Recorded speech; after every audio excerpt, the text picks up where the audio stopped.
after 2 years, the government said, if you have proven yourself and have established some kind of shelter and plowed up so much land, you will then, after 2 years, have the opportunity to buy another 160 acres for $10 an acre, which was even then pretty cheap, which they did. I have cousins still on the farmland. It's called Rumsey. It was one of the largest Jewish farm colonies in Canada at one time, and most successful because they had good land.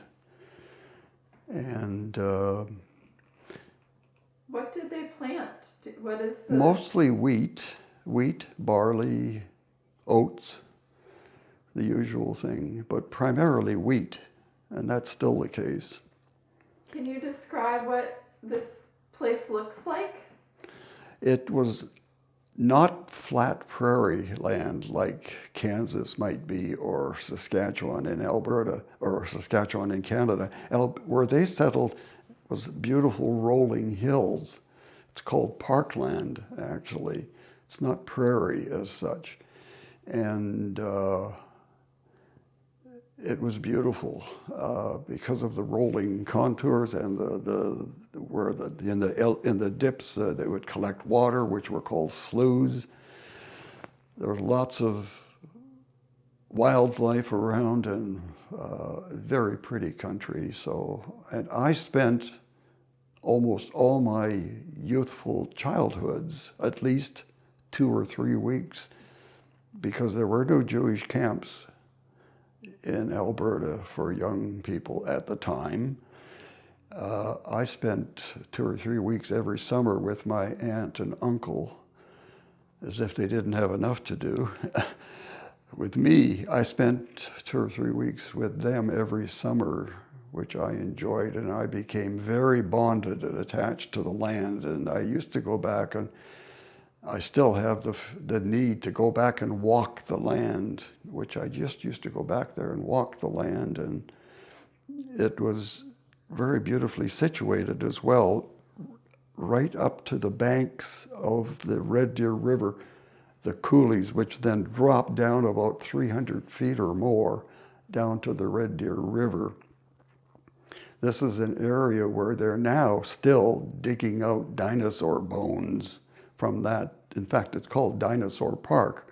It was their farming land was right up above that, basically, until it dropped, the coulees dropped off down into the river.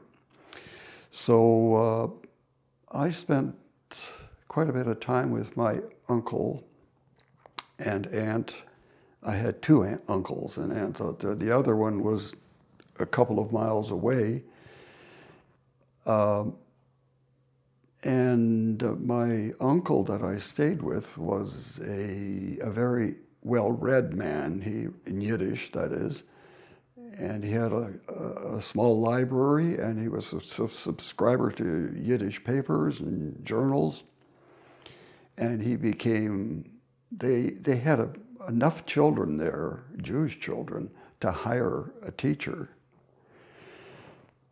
And as I say in the article I wrote, the kids went to the English public school, but I said the teacher would have been better off learning Yiddish, because most of her students didn't know English. They knew Yiddish at first only, and learned Yiddish, or learned English, I should say, at the school, the public school.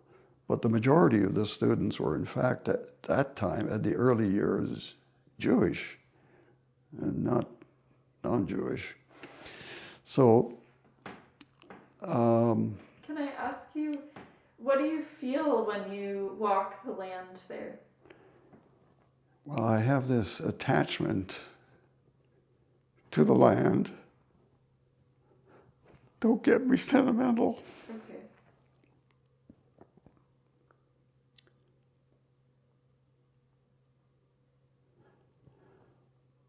I don't know.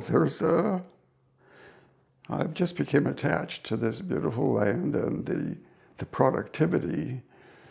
And it was actually Dr. Chaim Zhitlovsky, who we'll talk about later as well, who provoked this with his back to the land reform policy. He said, Jews, you don't have to be peddlers and tradesmen all the time. You know, you can go back to the land and prove yourself that way. Excuse me. It's okay.